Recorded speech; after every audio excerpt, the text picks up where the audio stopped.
At the beginning of 2019, I hadn't heard of Teams or Zoom, and now I don't know what I'd do without them. And that is a sign that although it's been a very, very difficult time, we have all learned a great deal, including how to use the tech.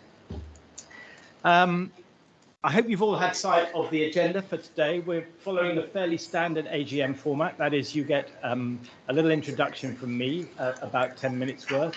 Then we hear from Nick and some of his colleagues about the period covered by the annual report.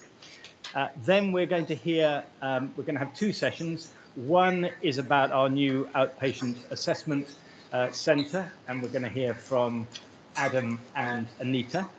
And then we have a session on apprenticeship and routes into the trust and the way our employment policies can help enable local people to find work.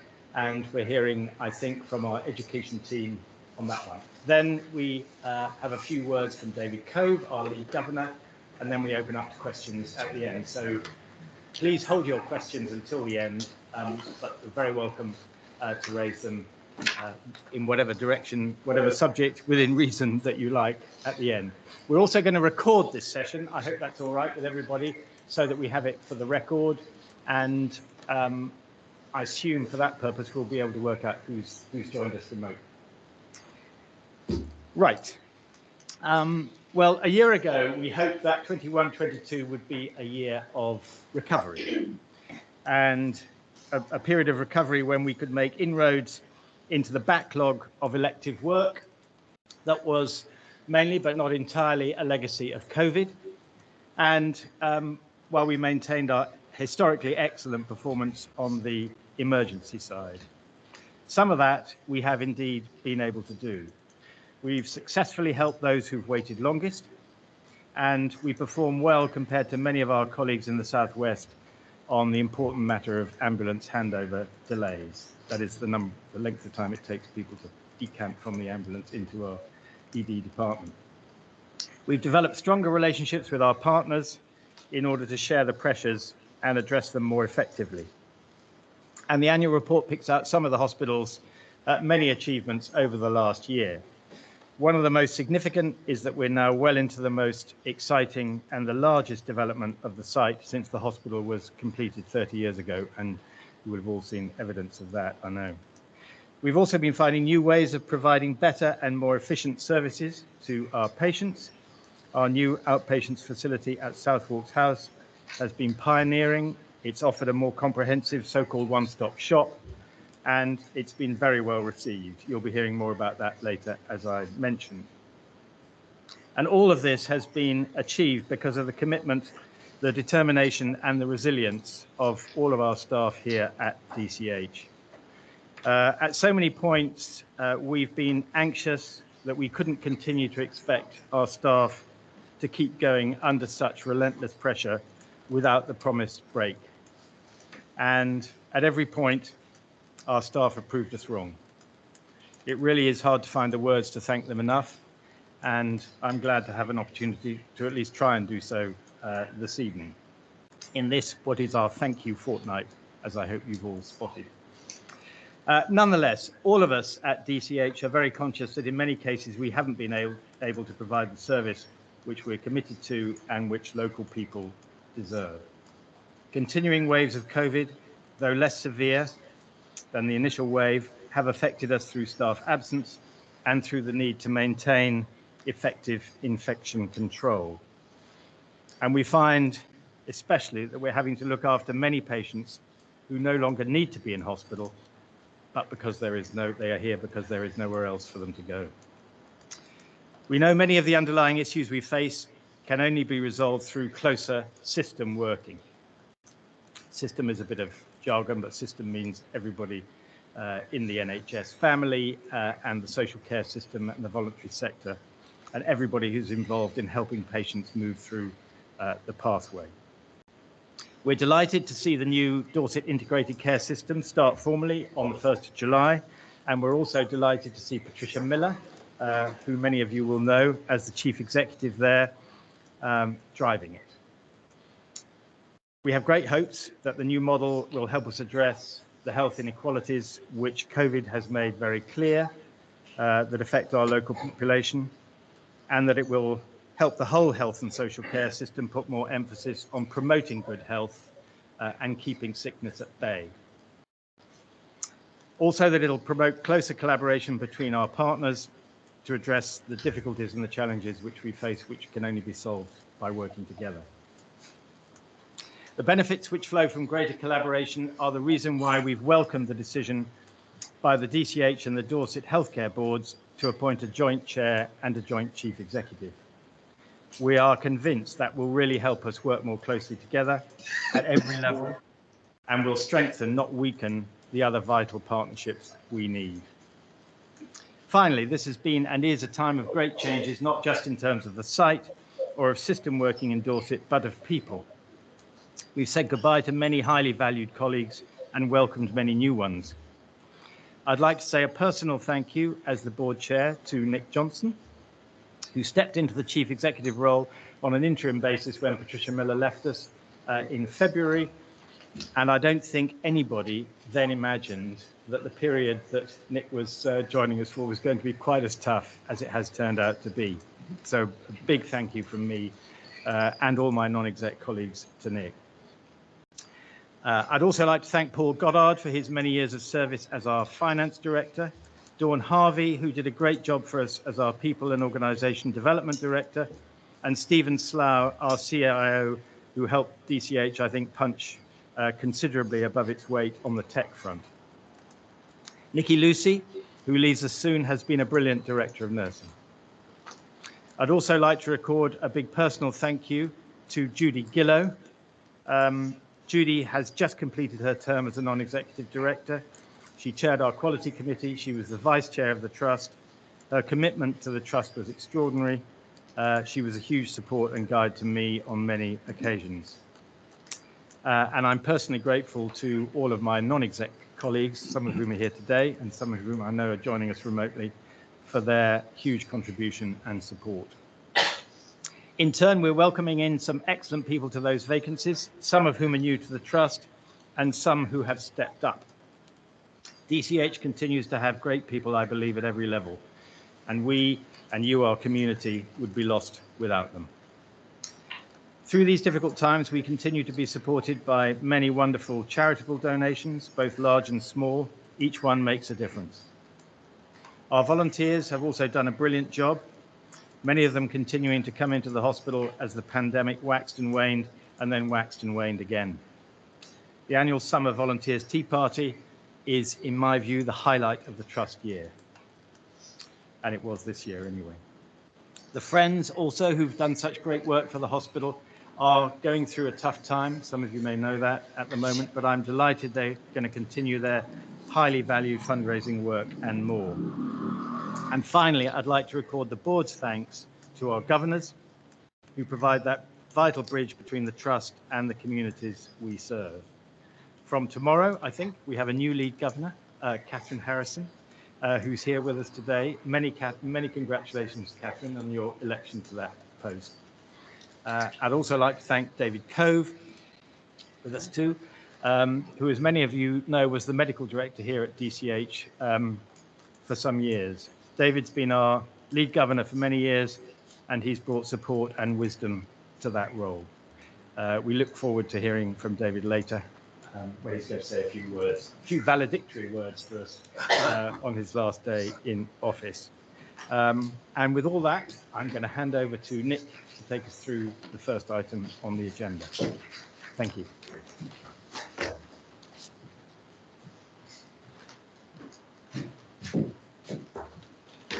Thank you, Mark.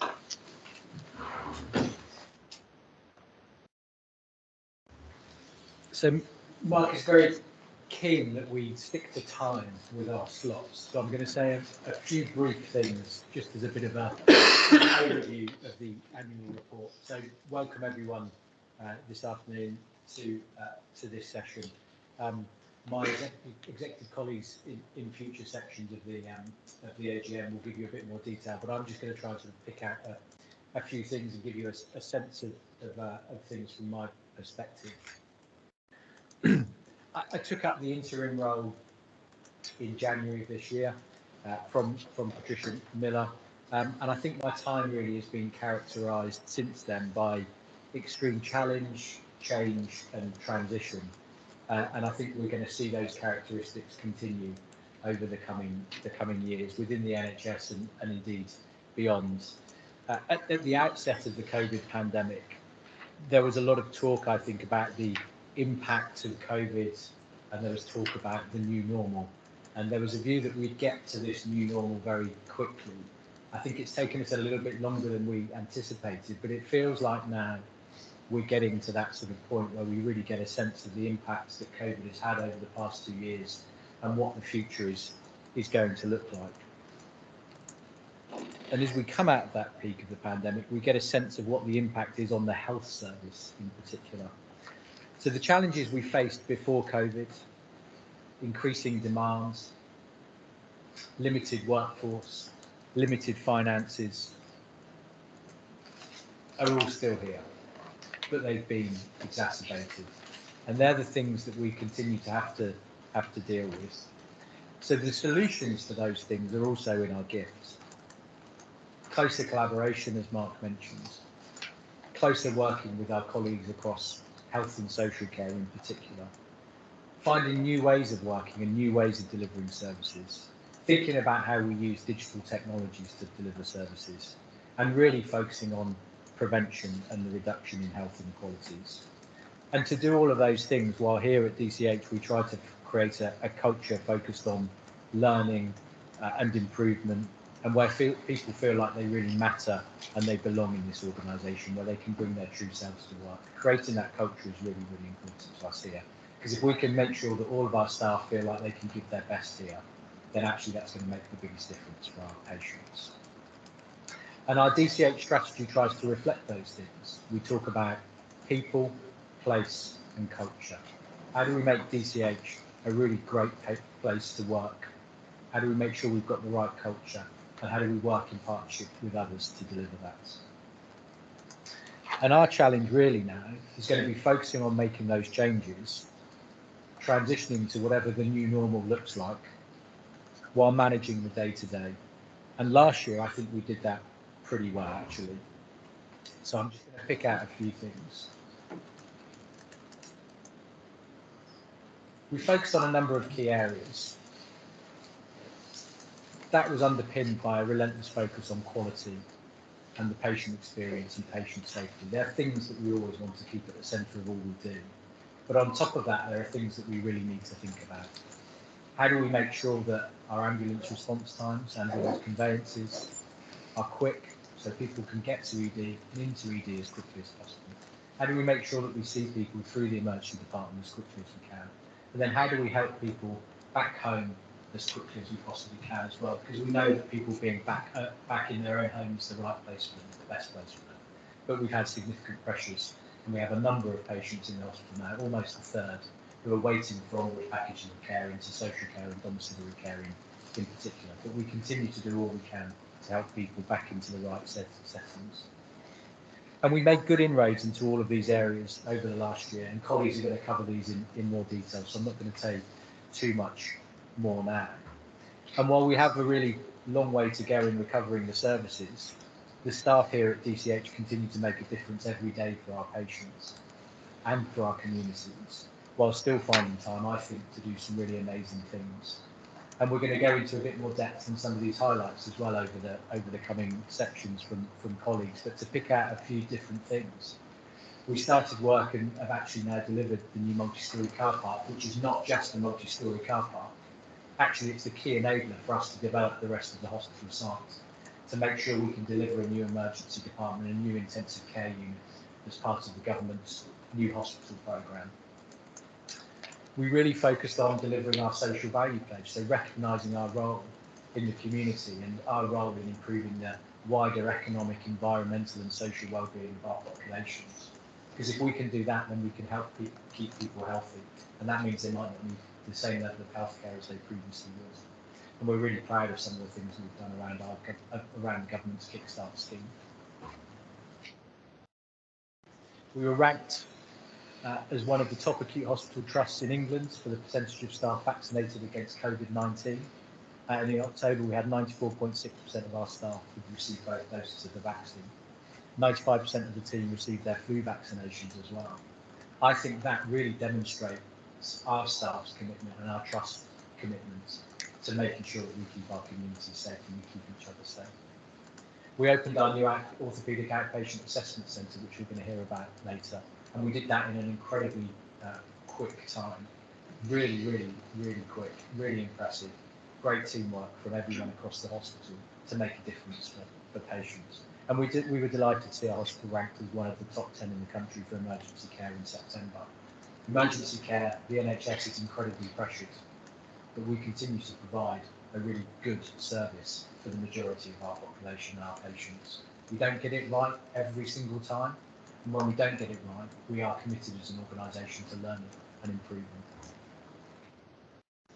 And looking forwards, while it is tough, there is a huge amount of cause for hope and optimism. Mark's already mentioned the joint chief executive and chair proposals that we've agreed to.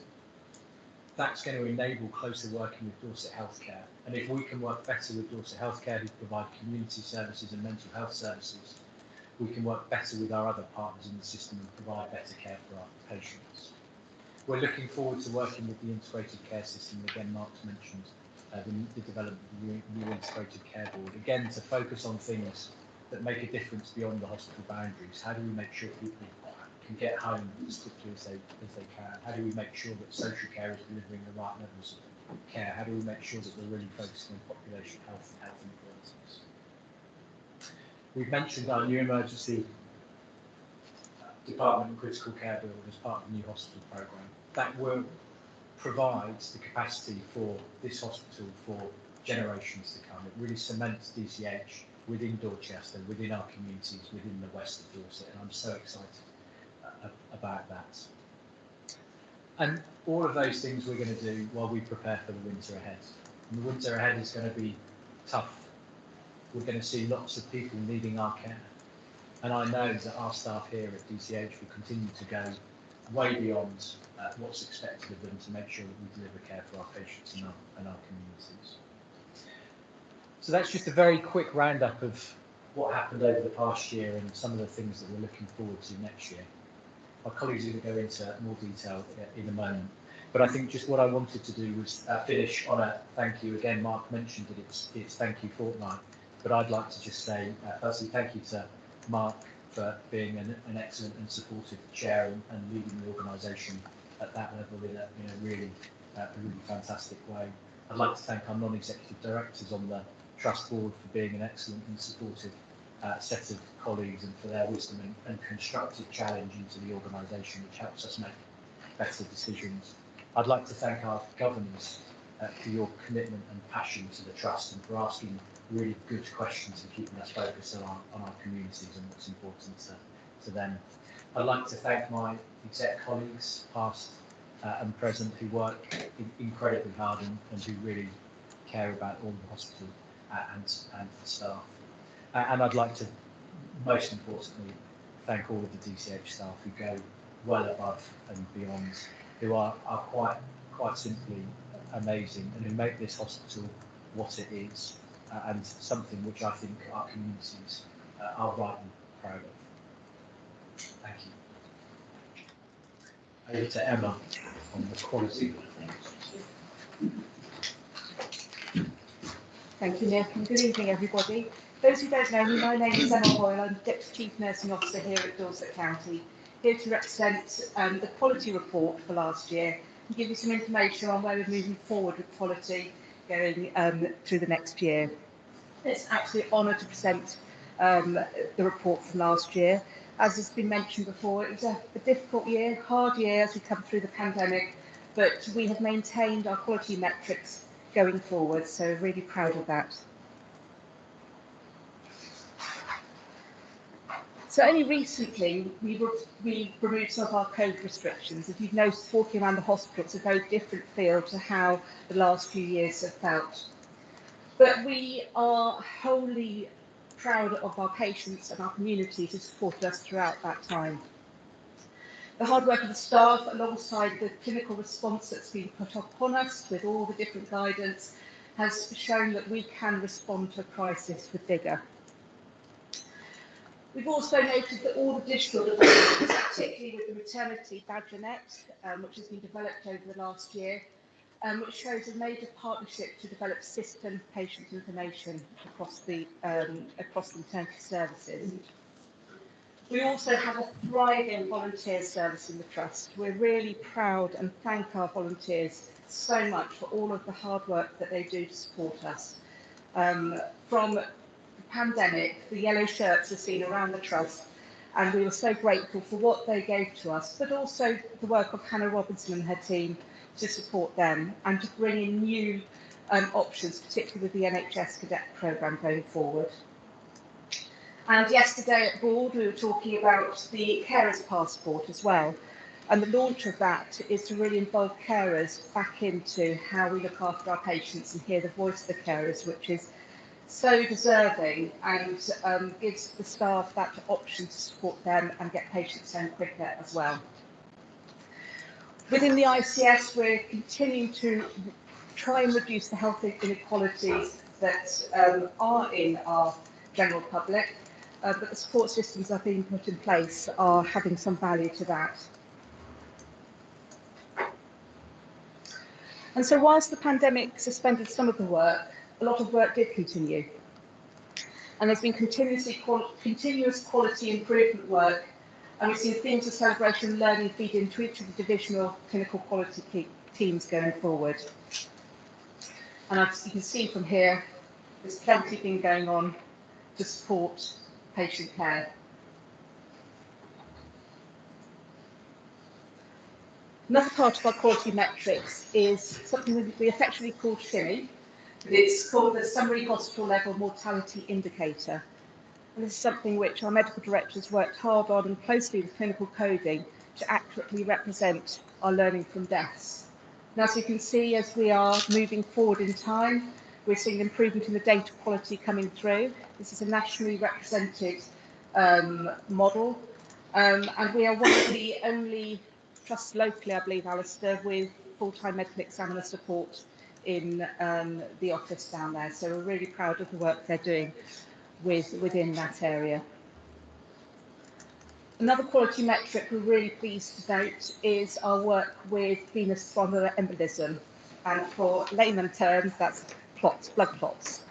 And so part of the assessment process when a patient comes into hospital is to make sure that we're protecting them from getting blood clots. And as you can see, we've been performing above the national average for quite some time now. So we're really pleased with how that's been taken forward to support patients and prevent those clots from happening. Another part of our metric is looking at how our patients feel. And we have an excellent PALS team, Patient Advisory Liaison Service, and they work closely to gain that feedback from patients via various methods. So that's via talking to patients, via a very lively text message service, and also by written reports as well. And we perform above average with our patient feedback, and we actually get higher than average patient feedback coming back as well. So we believe we're getting that information back so we can craft services appropriately when needed. Another culture which is really important is our patient and staff safety. With patients, we're moving forward with how we learn from incidents. We are high reporters of incidents. That doesn't mean that we've got lots of things going wrong. It means that we're very encouraging to get staff to make sure they report incidents. And that reporting investigation goes on in various areas to make sure that there can be learning from those incidents. Now, as patient safety specialist is looking and leading on the all-cause deterioration pathway, which is moving forward from the sepsis work we've done in previous years. And a large part of our work also is about staff safety. So as you can see, we have on-site counselling and a very active organisation development team who look after their staff.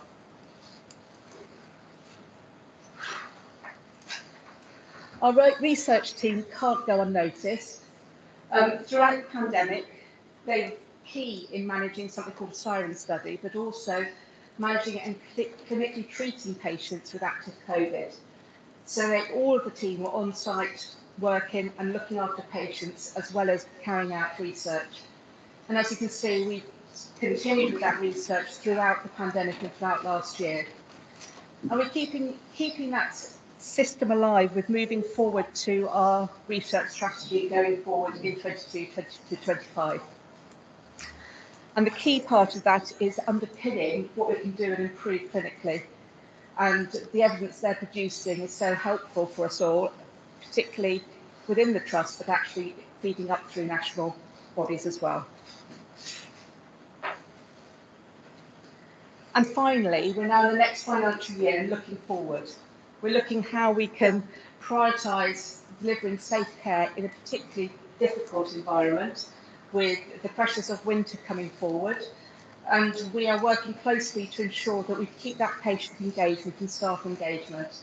And as you can see, we are looking at how the different infection prevention control systems can modify to support the trust going forward without the restrictions that were there before. And finally, to thank all the staff again. There can't be too many thank yous today, and we'll say lots of thank yous, but it's a big thank you to all the staff that keep the hospital and patients safe. And hand over to Chloe.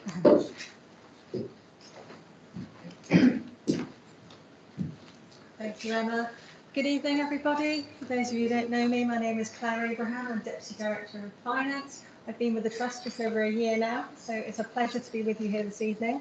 In the vein of thank yous, firstly, I'd just like to say a big thank you. He's not here tonight, but Paul Goddard, who's been our Finance Director and retired last week from the Trust. So he's certainly been able to steer through the Trust through some very troubled waters through the NHS of what we've seen of late, not to mention COVID being one of the biggest challenges that we've seen to date. But certainly a pleasure for me to be able to update and talk you through the headlines for 2021-22. So our income position, 256 million, our operating expenditure, 253 million, with our non-operating costs such as depreciation and cost of capital, 3.3 million, gave us a very small deficit, finalising the end of the financial year of 53,000. Now, considering our plan was to break even, absolute huge challenge in coming into what we thought was going to be getting into a business as usual.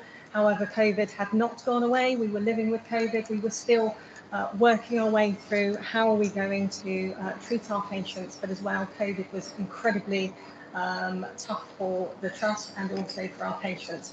I think both personally and professionally, not only our staff, but also our patients were dealing with a year. I know we've used the word incredibly tough, incredibly challenging, and also as well unprecedented has been used, and I don't think we can underestimate that word enough. Certainly from our financial perspective, a completely new territory with how we treat the financial year. The financial year was split into two halves, absolutely not dealt with previous. Our budget planning cycles were completely out the window. We were looking at how we can do the best we can with the funding available, but also dealing with the challenge of addressing the elective backlogs and doing the best we possibly could for our patients. Our cash position, a very strong cash position of 25.9 million. We know that the centre were trying to free up and remove as much bureaucracy as possible to enable payments in the system to be able to be made. That was positive, which helped support our cash position. Our capital expenditure, even with everything going on, we were still looking at investing in our services, so 26 million of capital expenditure into the Trust. And the actual COVID-19 expenditure that we had, income and expenditure come through, was 7.1 million. New for last financial year was the elective recovery fund, so trying to get us back into that business as usual. How are we going to start recovering or attempting to recover from COVID? And we spent 6.2 million supporting our elective recovery and seeing our patients.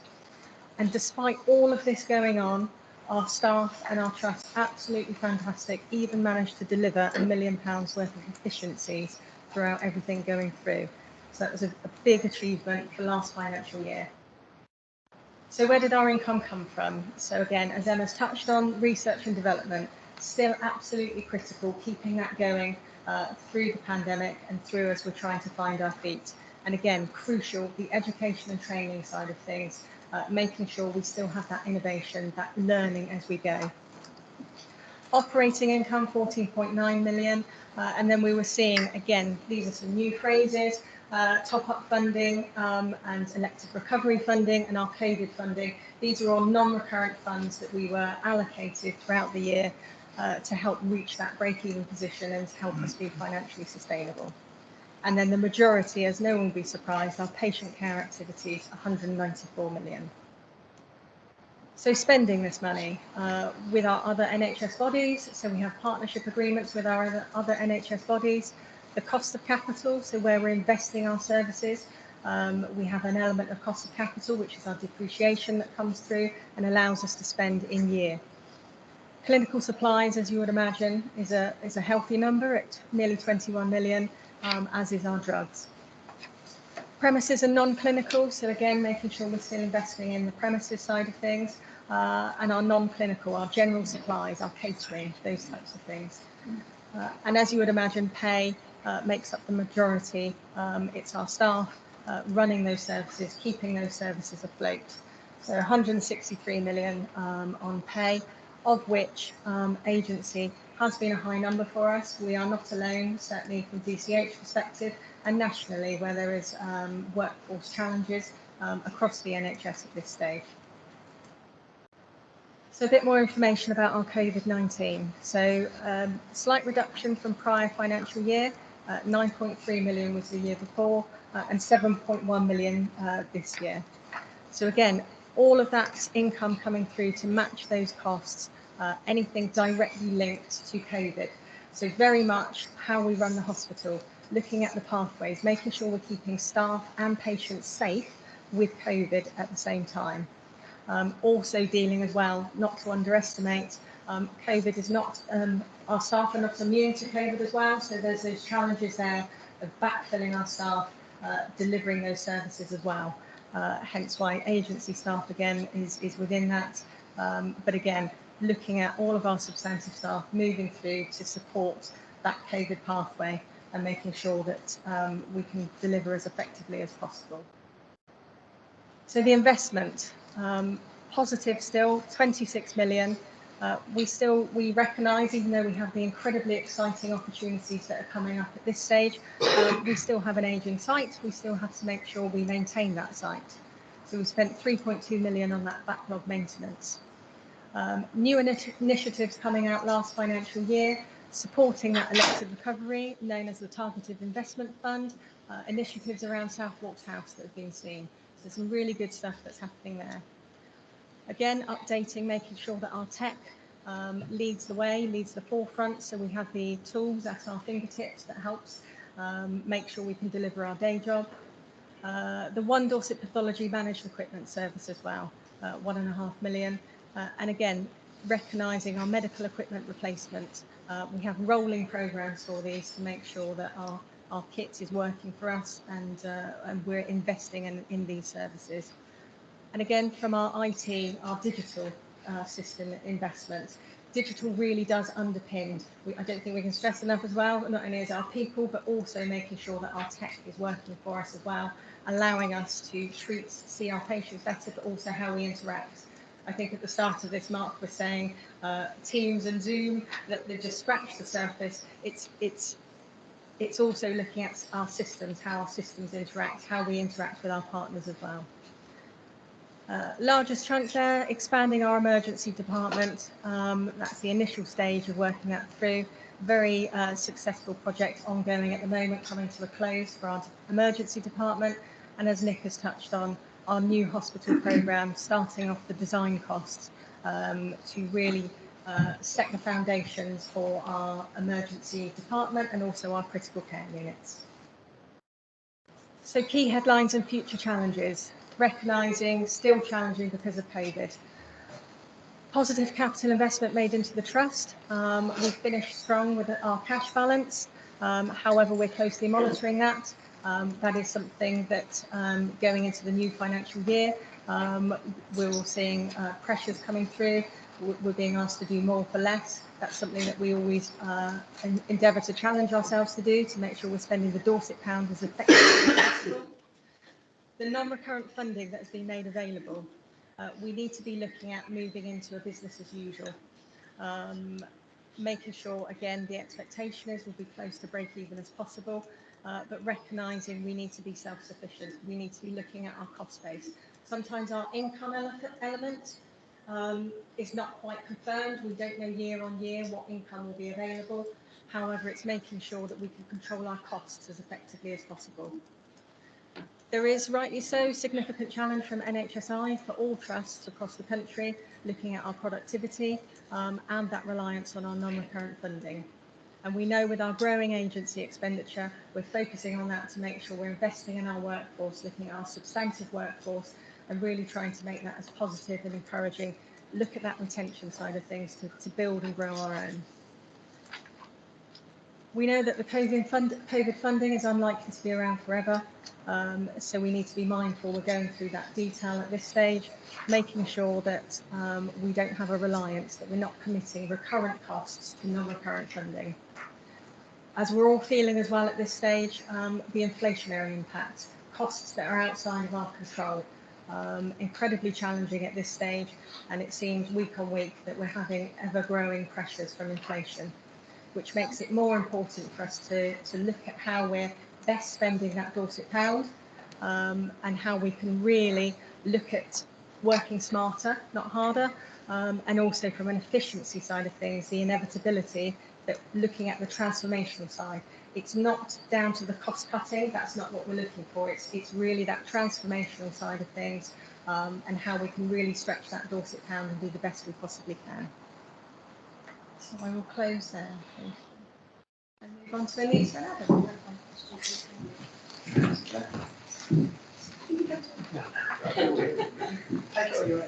Thank you very much.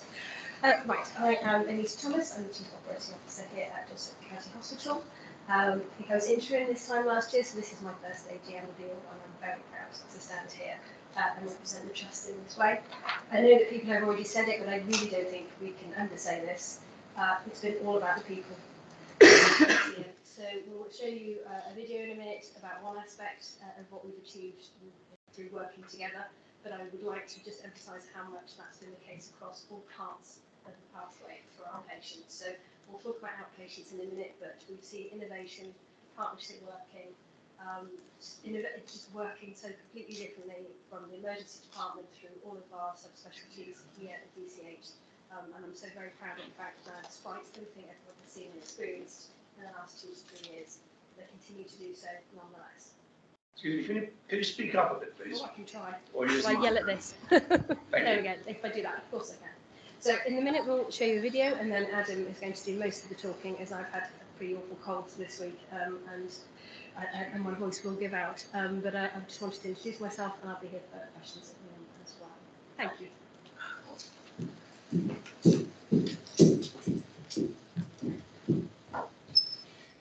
evening.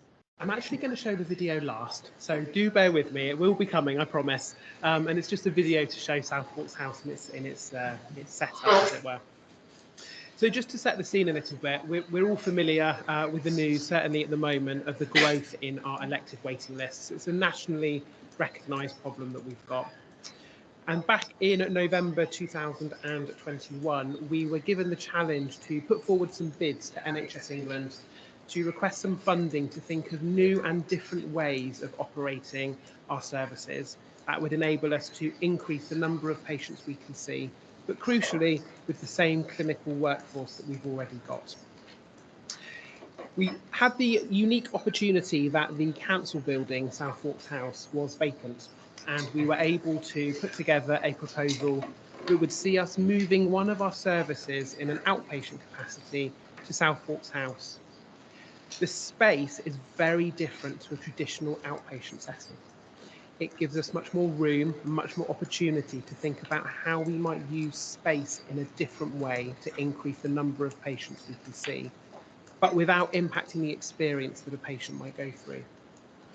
We went through a number of design phases, including patients and representation, clinical teams, management and some architects as well, to think about how we could use the space in a way that meant patients wouldn't just receive an outpatient appointment, but would receive a whole host of experiences and access different services in one visit.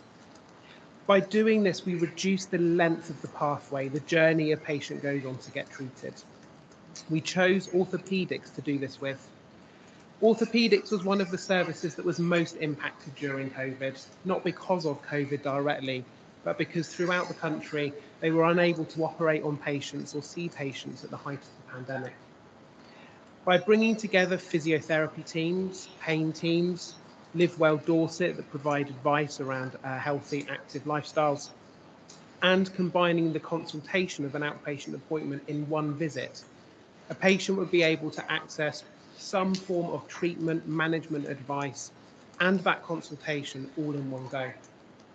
The patient stays still. What I'm describing here almost sounds like a factory, and it is to some extent. But what moves is the clinician around the patient, with everyone coming together in one moment, in one session.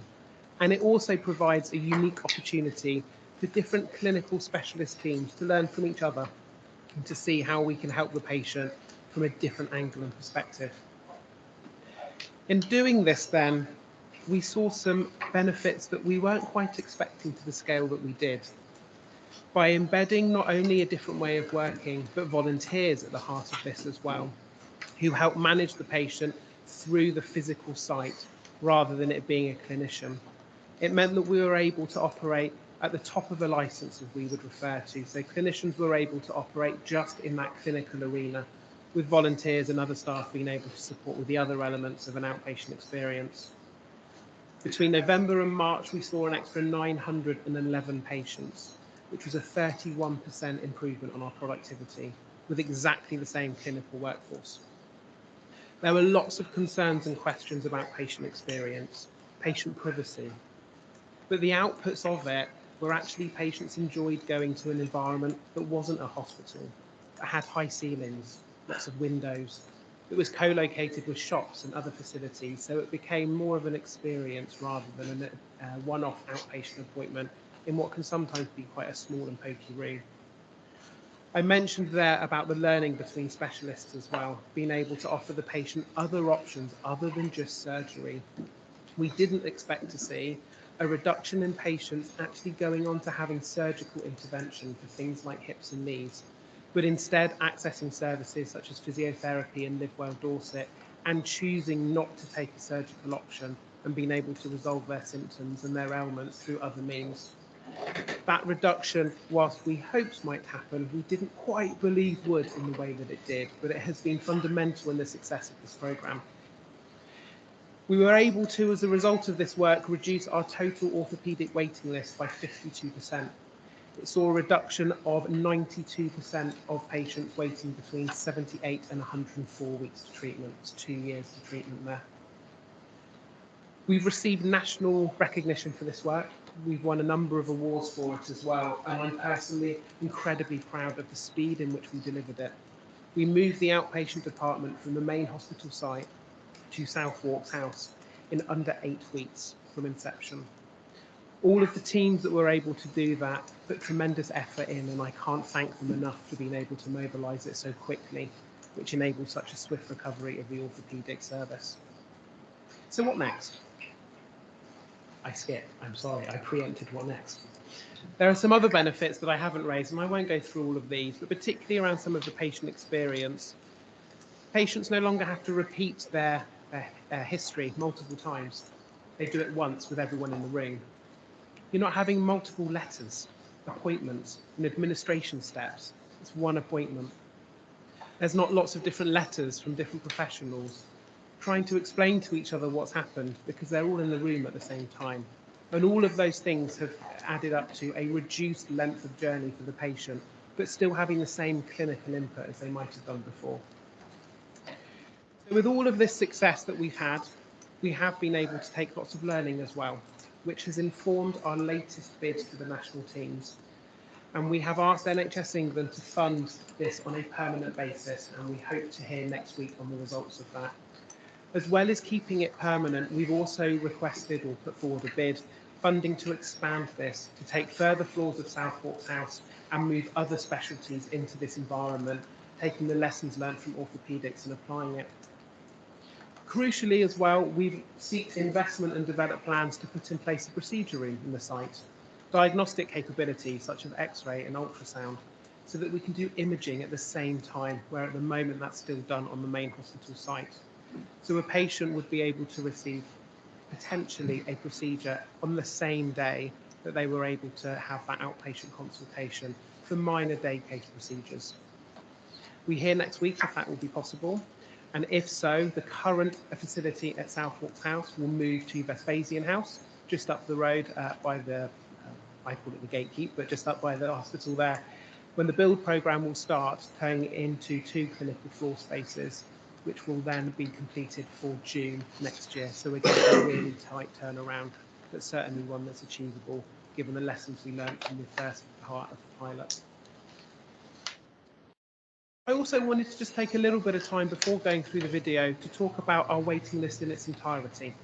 It's a very emotive topic. Anyone on a waiting list is often in pain. And when we talk about wait lists of 3 weeks or 78 weeks is the current target, there is no getting around that that's still an extended amount of time that isn't acceptable and far short of the 18-week national target that was set many years ago. But at DCH, we have made great strides in the last year at being able to bring those waits down. We did have, at its peak, over 200 patients waiting over 2 years for treatment. As at today, that sits at under 10 patients, and that will be 0 at the end of October. We've also seen a big reduction in patients waiting over 78 weeks for treatment. We saw that tip over 1,000 patients last summer. Today, we have 228 patients waiting over 78 weeks for treatment, and we are on track, in fact, ahead of plan, to have no patients waiting 78 weeks or over by March of 2023 and delivering against the national expectation and target. It's still an extreme length of time to wait. This isn't the wait of all specialties, and it isn't the wait of all patients either. But it is better than anywhere else in recovery-wise across the southwest at the moment. We've hit all of the trajectories and plans we've submitted, and whilst it might not be as quick as some may want, it is sustainable, it is improvement every month, and it doesn't mean that we wouldn't be able to jump back to those long waits once this focus work ends. It will continue and be robust in its approach. I'm going to take us on to the video then, if I can make it work, because this is the bit I'm most nervous about. Please bear with me.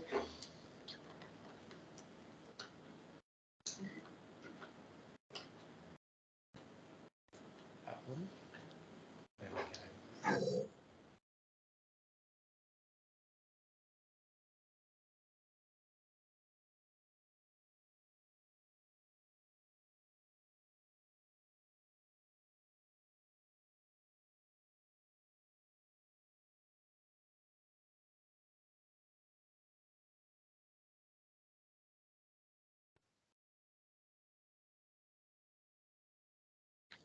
I'm not getting any sound.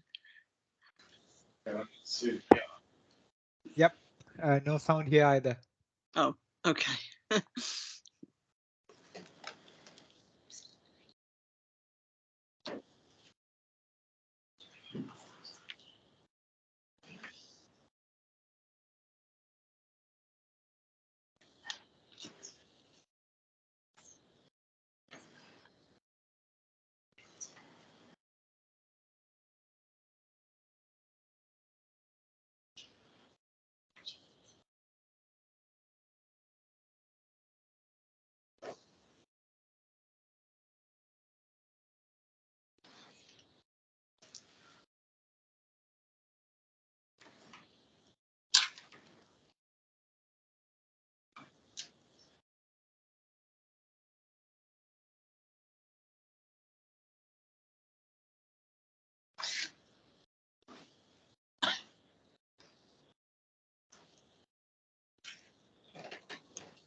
Okay.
Thank you.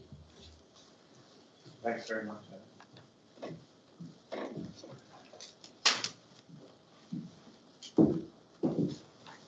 Limited bit of the split stage and not a shower from us. Okay, so I'd like to introduce myself, Abby Lane Hartley. I'm Head of Education, Learning and Development at the organisation, and this is my colleague who works in our education team, Jacqueline Quinn, who's the Apprenticeship and Migrant Participation Lead. I'm going to take you through just a few slides to give you some information on our commitment to our social value pledge and what is happening at the hospital in relation to apprenticeships and some of our migrant participation initiatives, and particularly, as Nick's mentioned, our Kickstart scheme. So I'm going to hand over to Jackie and she's going to take you through the first few slides. Thank you. Thank you. So just a little bit of background about apprenticeship schemes at the hospital. In 2017, government undertook a national review of apprenticeships. We saw the introduction of the apprenticeship levy, the need for all employers to give apprentices protected study time, and the change from frameworks to standards. The new standards include skills, knowledge and behaviours for each apprenticeship. We are a levy-paying organisation, and the levy is a monthly payment of 0.5% of our annual pay bill. This is returned to us via the apprenticeship service account. This money can only be spent on course fees. We began receiving funds in 2017, and as more providers change to the new standards, we've been able to spend our levy in increasing amounts. Our spend is now more in line with our income. We ensure projections against our levy spend are robust and continue to monitor. We have a growing number of apprentices at DCH, and all public sector employees are set annual targets for new enrolments onto apprenticeship courses. We have met our targets each year, and for the past 2 years, we've exceeded our targets. The pandemic has caused some disruption for our apprentices, but by working in partnership with our providers, apprentices continue to complete their courses. Over 100 staff have completed the new standards, and our first cohort of registered degree nurse apprentices are due to complete later this year. So apprenticeship courses range from 15 to 48 months. They're available in levels 2 to 7. We have staff studying over 29 different subjects. Our next slides show a breakdown of staff by level undertaking apprenticeship courses. Each apprentice is helping us to address our current and future workforce challenges. Here we can see our current level of level 3 apprentices, which is equivalent to an A level. We have 62 staff undertaking this level across 7 subjects, the largest number being our healthcare support workers. Here we can see the level 4 and 5 apprentices, which is equivalent to a foundation degree. Again, we can see that the highest level of staffing here, apprentices here, is our nursing associates. A high numbers of level 3 healthcare support workers and level 4 nursing associate apprentices demonstrates our commitment to reducing our healthcare support worker and nursing vacancies and forms part of our recruitment and retention campaigns.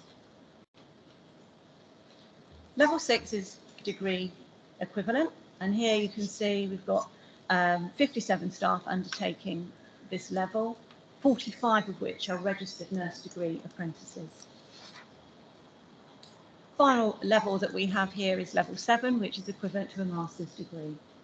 30 staff are undertaking this level. Again, a high number of clinical staff are undertaking the advanced clinical practitioner, which is supporting new ways of working in our clinical areas. To give you some understanding of how staff can benefit from undertaking an apprenticeship, I'd like to introduce Leah, who has kindly made a short video for us. Leah's completed a business administration apprenticeship.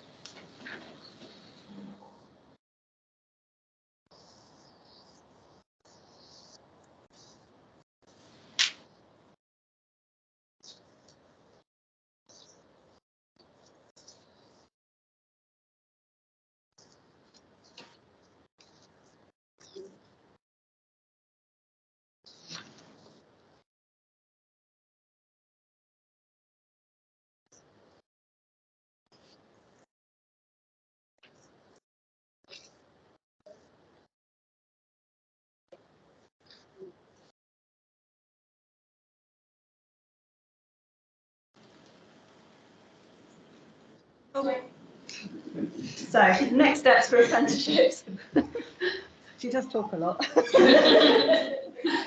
So our next steps are, we are committed to recruiting registered degree nurses and training nursing associates each year up until at least 2025, increasing our clinical workforce and in support of the national nursing vacancies. As new apprenticeship standards are released, we are offering to departments such as clinical engineering and orthodontics.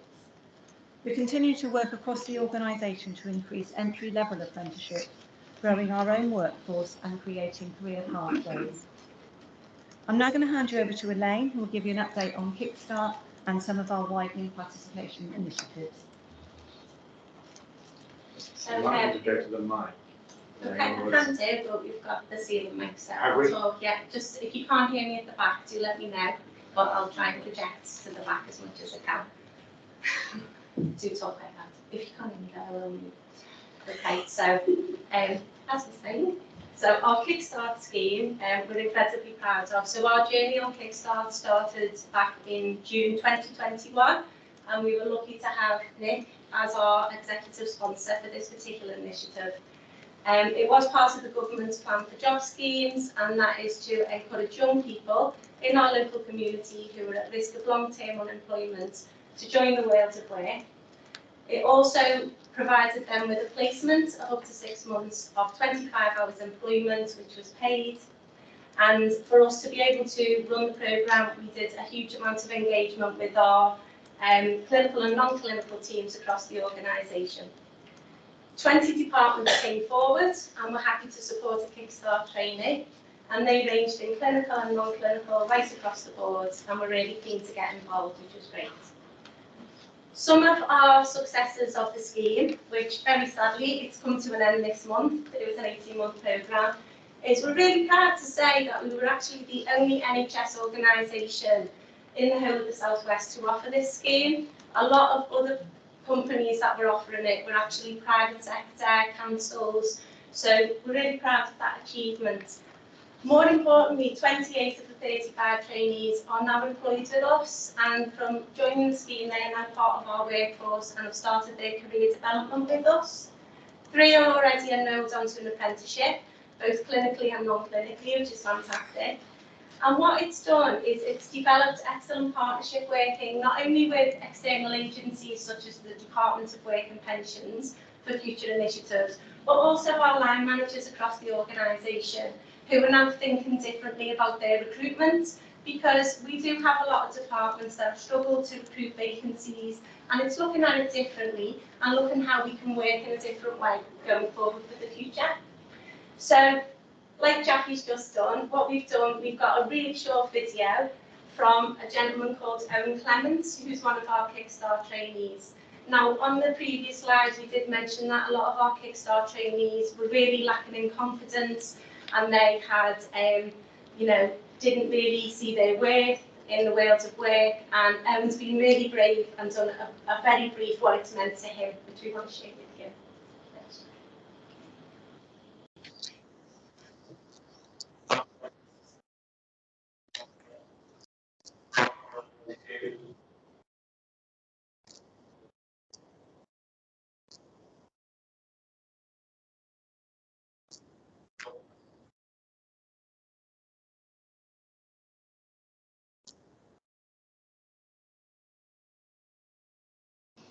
So it's brief, but it's important.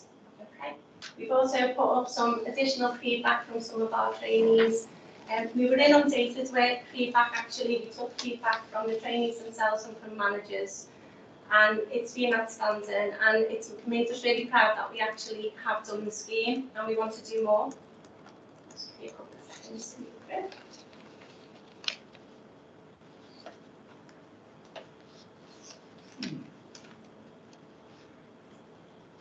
So what next? So over the next year to 2 years, we've identified 4 schemes that we'll be working on here at DCH. Our first one is a healthcare support worker scholarship scheme. We know that we've got gaps in our healthcare support worker workforce, so we decided to work with what was our Dorset team, but is now NHS Dorset, with the communication and comms. And we promoted a 3-week programme to our year 13 leavers who left school and college this summer. They came in actually this month in September and did a 3-week programme which combined simulation, clinical training and also employability skills. Last week they all got interviewed because we did interview prep. We had 13 people join the programme, 11 people wanted to go forward with their interview, and we've made 10 offers to healthcare support worker posts, which is brilliant. They're keen to go on. These are young people with a level 3 qualification already, and some of the apprenticeships Jackie's shown you, even to the professional registration, they are keen to go on and become part of our future workforce. Work experience was put on hold because of the pandemic. We had to protect young people from coming in. We're about to restart that now, and we're doing it completely different. So we used to offer 3-day placements just with young people in year 10 at school, and what we've decided, scoping across the organisation on the back of Kickstart, is we can do better than that. So we're not only offering it to people in year 10, we're working with Department of Work and Pensions for anyone who has never thought about joining the NHS, and also with people in the local community who've never considered a career in the NHS. So we're keen to offer 1 to 2 week supervised placements so they can come in and try it, and then as an education function we can support them then to apply for jobs that we have. The third one is something that's really close to my heart. So we did work on this before the pandemic. It supported internships with one of our local colleges. And this is a programme for young people who've left school with no qualifications and they have a physical or learning difficulty. They come in with a work coach for about 40 weeks, 3 days a week. And then again, we support them to, enjoy and come and work in the NHS as part of our future. We're really proud of this because we have a supported intern in our team who joined 4 years ago, who's gone on to do 2 apprenticeships, increasing in level, and actually leads our e-learning sessions, which is a massive challenge because when he joins, his confidence, he just couldn't even speak to people. And finally, there's a national drive towards C-level, so these are industry-level placements. And the easiest way for us to describe it is it's opposite to an apprenticeship. So young people will go to college, do a level 3 qualification. They will then come in on a placement 1 day a week, college 4 days a week for 2 years, complete the level 3 qualification. But by doing that placement, they'll see what a great place the NHS is to work. And that's it. Thank you very much.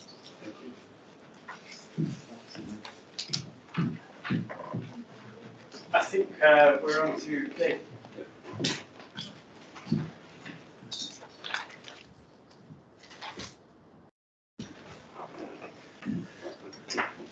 Good evening, everyone. Can you hear me? Yes. Yeah. All right. Good. Thank you. I'm reporting as on behalf of governors as lead governor. Just to say that I'll be brief. The work of the governors has been maintained effectively throughout the pandemic with the use of well-attended virtual meetings. We're fortunate in having enthusiastic governors keen to support the hospital. And under the chairmanship of Mark, governor meetings are conducted in a spirit of openness, where all voices are heard and any reported problems dealt with as effectively as is reasonably possible. And that, I think, does not happen in all districts, in all hospitals, so we must appreciate that. The presence of NEDs and execs and the presentations throughout the year ensure the governors are well informed. This is also aided by feedback from governors who attend the key meetings of the hospital committees. The governor meetings include a council of governors, the governors working group, nominations and remunerations committee, and the strategic planning committee. So governors have led the appointments of a number of NEDs over the last year. Thanks to Catherine Harrison and others, the membership development group has been particularly active, substantially strengthening the links with the members of the trust and with the public. The importance of these links can be illustrated from areas where effective feedback and a number of other reasons failed, such as Stafford and more recently, as related in the Ockenden report on obstetric care in Shropshire and Telford, where I think knowledge of what the public is thinking about services was overlooked, ignored, not available, whatever. The governors have been particularly impressed by the management and clinical care at all levels of the hospital in the time of COVID. And of course, the hospital's reputation is dependent upon the hard work, dedication, and enthusiasm of the staff. And failing hospitals, that is often a key point where this is lacking. And that came out in the Ockenden report as well. So over my long period here since 1981, I confess, I've always been terribly impressed by the dedication and enthusiasm of the staff. Excuse me. High waiting lists are a regrettable and unavoidable consequence, although we've heard ways of dealing with them, consequence of COVID. The governors appreciate the attempts to manage this problem. We are, however, concerned, as I know you are, by the ongoing reports of very high bed occupancy. I put in my note up to 100%, but somebody told me 104%. So there's clearly bed sharing going on, hopefully at different times during the day. But taking it seriously, these levels of occupancy endanger standards of care. They block waiting list activity and result in intrinsic inefficiencies in bed management, including A&E and ambulance waits, patients admitted to the wrong, in inverted commas, specialty wards, work overload of staff, and so on. An added concern, of course, is that winter is to come. So I think this is a worry. Non-executive directors, a principal role of the trust governors is to hold the non-executive directors to account. I'm delighted to say that the trust is very fortunate in having an outstanding board of both non-executive directors and executive directors under the very capable leadership of Patricia Miller and more recently Nick, and of course Mark. The non-executive directors bring to the trust a wealth of expertise in a range of special interests which are invaluable to the trust, and they are often not apparent to the people working in the trust, but that they are an invaluable support. Additional governor-related activity. For the record, and to simplify the verbal report, I've done a written report in which I close details of further governor activity and committee work, and the joiners and leavers as an appendix. Thanks to Liz, Saul and Abby for preparing this information. And it reflects both the efforts of governors that they put into their roles and the support the trust gives. My full report is available by emailing Abby or myself. This includes the rest of the governor election, results of the governor elections. Congratulations to those who've been re-elected. Welcome and congratulations to the newly elected governors. And on behalf of the trust, I thank retiring governors for their work and support. Many have devoted much time and effort, not just attending governor meetings, but also a number of other functions, including attendance at the key hospital committees and the appointments of non-executive directors. Many have contributed throughout 9 years as governor, so thanks to them. Finally, I'm delighted to report that Catherine Harrison takes over the lead governor role from the end of the month, or from now, and I know she will do an excellent job. I can take any questions if there are any. Okay. Thank you, Dave. Okay, thank you. Thanks very much, everybody, and everybody who's spoken and contributed. I thought there were some great presentations and a huge amount of information, which has been really helpful to hear about. This is a chance for anybody who would like to ask any questions about the trust and its activities over the last year, so please do come forward. Yes, sir. We've heard, with all the stuff we've heard this afternoon, not a word about maternity services. You do have a maternity department, and I presume from that you're not suffering from the same thing as most other maternity services in the country are. You're fully staffed and you have no problems. Is that right? Not quite, but we did actually mention, I think, Emma, you mentioned maternity services. You might just want to say a word about some of the successes and the pressures there. We've got a very successful maternity service. So I did have them on one of the slides, but apologies if I skipped over it. Jo Hartley leads our service, and we're working closely within the Optum review to make sure that we're compliant with all of the recommendations from that review. And we're welcoming a review during October to confirm that compliance. And again, all of our activities within the maternity services are clearly through the Trust Board and shared within the Quality Committee as well. And all is well. Can I just put in that because I was very concerned about that, and Mark actually suggested I talk to Jo and arrange that, and I spent about an hour with Jo, and all aspects of the Ockenden report are being examined locally, and I was totally reassured that we're in a totally different league, and there are a number of details, a number of things that Ockenden that Ockenden report that we haven't fallen into the trap. One, they were lauding a very low Caesar rate, and this meant they also had a standalone midwifery unit away from the main hospital. And both of those factors meant that Caesars were delayed. It seemed that was the conclusion of the report, and that endangered a number of women with problematic deliveries. And I was reassured. I mean, from what I heard, that not only were they not falling into that trap, but they were also reviewing all aspects in relation to the Ockenden report. So I personally was fully reassured.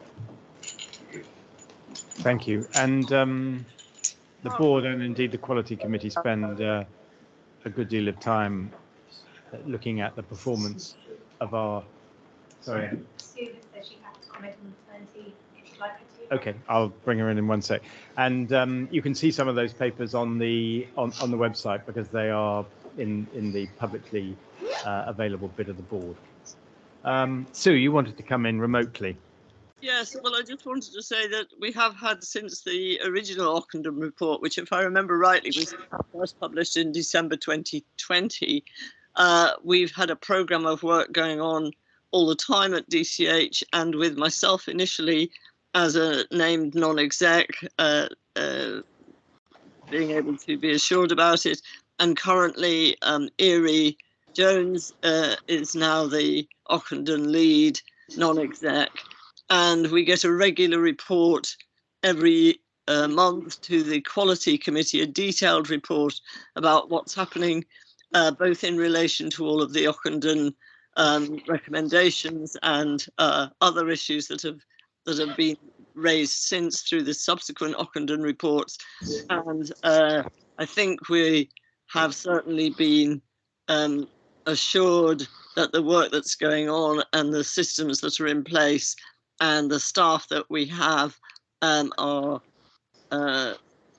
doing a really good job, and the outcomes for patients are certainly excellent. So we're certainly not in the position, I think, that some of the other maternity units around the country have obviously found themselves in with this Ockenden process, if that's of any help to people to be assured of that. Thank you, Sue. That was Sue Atkinson, one of our non-exec directors. Thank you very much, Sue. Any other points people would like to raise? Yeah. I have a couple, if I may. Yeah, sure.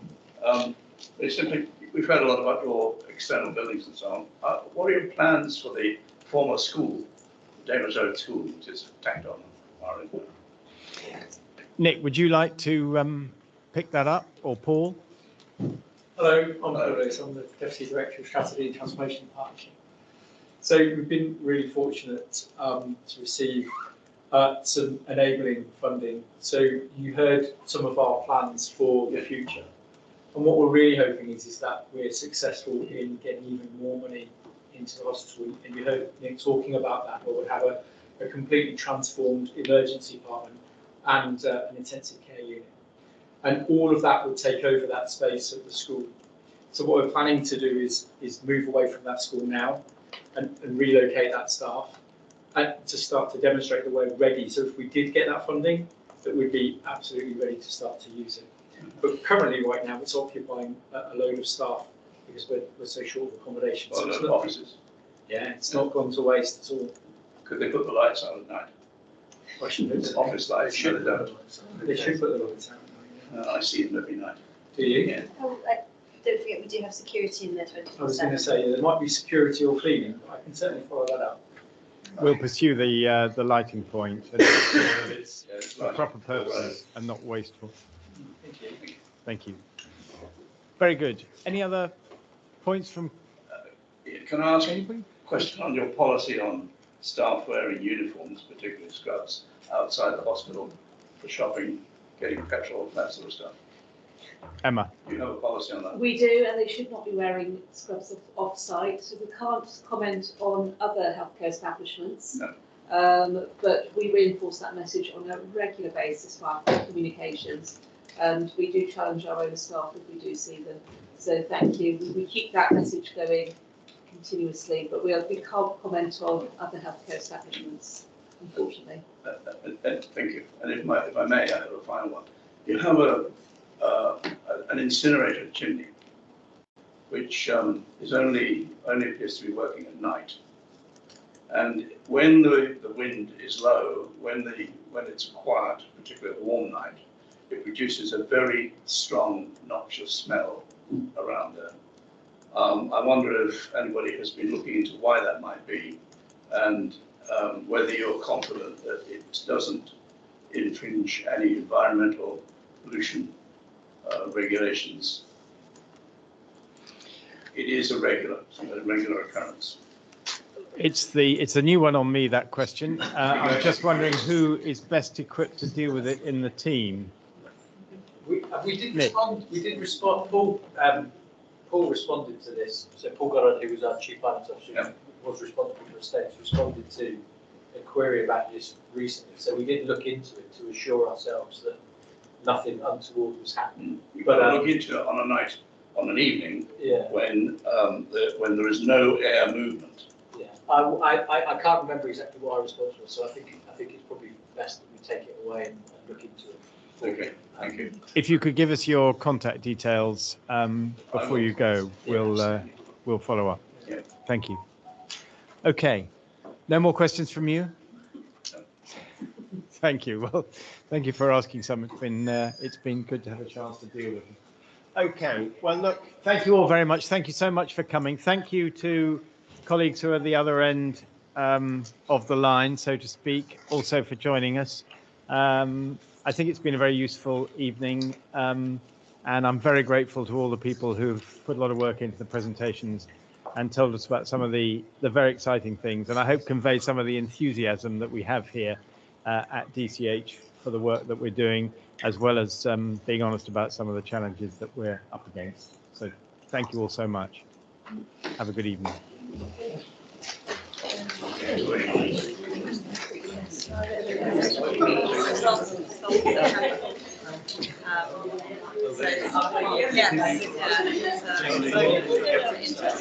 Yes.